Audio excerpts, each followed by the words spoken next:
You're listening to the We Are Libertarians podcast network. Find all of our shows at wearelibertarians.com.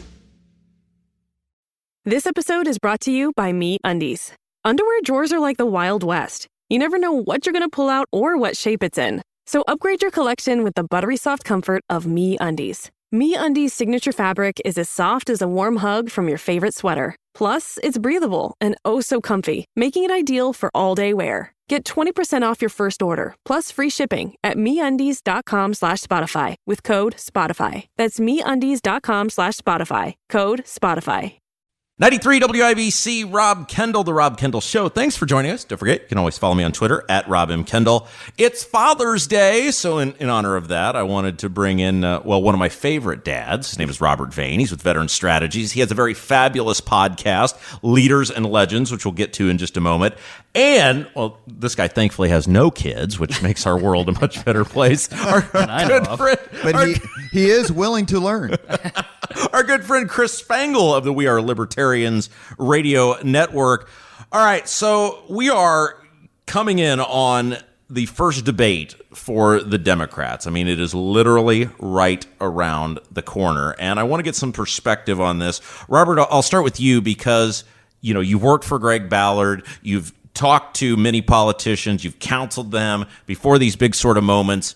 If you're one of the 20 people qualifying for that stage, what sort of broad talking points are you giving them in a time where, hey, you may only have a minute or two of actual time to talk over 2 nights? The first thing you have to do is realize why your party lost. I'm currently reading a book on the 1984 presidential elections. Fascinating. Nerd. Fascinating book. Yeah, Spangle's got a girlfriend and I don't. And I don't read, though. Worlds are colliding. And one of the things that Mondale could never... Now, look, it was going to be a bad year for him regardless, but there's a qualitative difference between being competitive and getting 100 and 125 electoral votes in a bad year and losing 49 states and getting 15 electoral votes. And in this book, you really can't... You don't get the sense that Mondale ever figured out why they lost in 80, he and President Carter, and attacked those issues. They didn't vote for us then. What will make them vote for us now? So if I was doing that, I would say, why did Donald Trump win in 2016? So how can we win in 20? How can we reverse that? And the ability to do that, even though he's starting to sell his soul, is what makes Joe Biden most people's choice to beat Donald Trump. If you could talk to Biden and coach him, is he making an egregious mistake by pandering to the left now, and will that hurt him in a general election? Yes. Would you tell him to stop? Yes. But how does he get out of this Democrat primary? Now, I know he can't unless he panders. So it's a double-edged sword. Well, that's exactly right. I mean, one of the things, if you read about the 1980 election, is that Reagan broke the New Deal coalition. And he won 489 electoral votes. Now, that's in a bad economic situation, the hostages. I mean, the election actually happened on the 1-year anniversary of the takeover of the embassy in Tehran. So maybe there's nothing that could have been done. But Hillary Clinton in 2016 was the single worst presidential candidate in American history.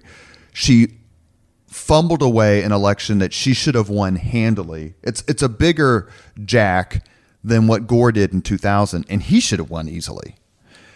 What you need to do is figure out how much value is there in standing up to the elements of your party that are viewed with either suspicion or disdain or angst by the general voting population. It became a metaphor in 1992 when Bill Clinton lectured a group of African-American leaders by invoking Sister Souljah, who none of us have heard of anything of for 20-some, 30 years, but she was big then. He chose that audience to deliver that message. At what point is Joe Biden going to choose a leftist audience to preach a centrist message? And when he does that, I would, if I was advising him, choose a way to do that and garner pretty strong media, because the media wants Trump beaten. There's no doubt about it. We're not even going to argue. That's the sun setting in the west, right? We're not going to argue that. And that's what I would do. I would choose an audience that's going to be not necessarily receptive to the message, but your audience for the message isn't sitting there. They're sitting in their homes. Robert Vane, Veteran Strategies. Chris Spangle, We Are Libertarians, our guest, 93 WIBC, The Rob Kendall Show. Spangle, I know you hate Trump, but He's the worst. You do. I mean, you despise him. You think what are all the things you say about him? He's morally bankrupt. You're going to argue that he's not morally bankrupt? Hey, look, you know what the Bible says. Don't judge lest ye be judged. Is that in Corinthians 2, his favorite book of the Bible? I would think, I mean, he's the tax cuts. He held up. He's done the regulatory reforms. What is it about him that you and libertarians as a whole despise so much? Because he's like every other Republican that has ever run. He promised a lot of good things that libertarians like, and then he didn't deliver on it. He's tried, right? I mean, he tried to reform Obamacare. He's tried to secure the border. He didn't try very hard. He can't make John McCain not give a thumbs down, right? Well, he can't. He doesn't have that power. So he was captured by John McCain. I thought he didn't like people that were captured. From your perspective, is there a Democrat on that stage, or that'll be on that stage over the next couple nights, that you say that person really worries me? They have a good shot to win, and I would hate to see them be president. All of them? Well, I mean, is there one specifically that really you think could win? Yeah. So let me say this about Trump, because he has talked a good game. Like, he's been a little non-interventionist, and then he brings in John Bolton, and then threatens war with Iran, and he's cut taxes, and then he brings on the tariffs, and then he had Gorsuch, but and the then he tariff brought thing on worked, right? I mean, that tariff thing worked. The threat of the tariffs got the southern the border secure, right? The trade deficit is higher than it was before the tariffs, and all the gains from his tax cuts have been completely eroded. So he is just another big government politician who shoots himself in the foot time and time again. And there's absolutely no moral leadership whatsoever, which I don't expect from a politician. But when it comes to Democrats, they're all just as scary. They're all just as goofy.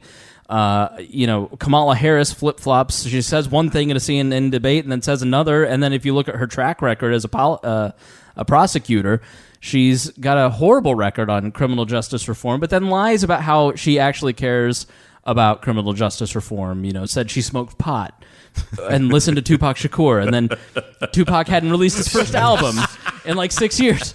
I think all of these candidates are frightening from a big government perspective. I think Bernie is probably the biggest of the big government. I think he's clearly a big fan of communists. Are you surprised how poorly he's doing? No, because I think that the Democrats, to answer the question that you asked, Robert, have not learned the lesson of 2016 and 2018. And the lesson of 2016 was stop looking down on the middle of the country, stop pandering, stop condescending, and treating us like we're all stupid, and trying to manipulate us through the media. And that has just ratcheted up big time. And I think the big tech has been a scapegoat in a lot of ways, and for Hillary Clinton's loss, and they've tried to remove a lot of people like Steven Crowder from Ben Shapiro and everybody else. And the second lesson from 2018 was moderate Democrats will do really well and win you victories. And then you see the most centrist, who still isn't really that centrist, Joe Biden, or a Howard Schultz, not even getting a hearing in it. They haven't learned the lessons of the last 2 years. They're doubling down on what didn't work in those 2 years. And so I think it's 50-50 right now if Trump wins, because while he's a super weak candidate like Truman against Dewey, they're all such bad candidates that he could squeak it out. Chris Spangle, Robert Vane, our guest. Wanted to have you guys on with a few minutes we have left here to talk about this really fabulous thing you guys are doing together. It's called Leaders and Legends Podcast.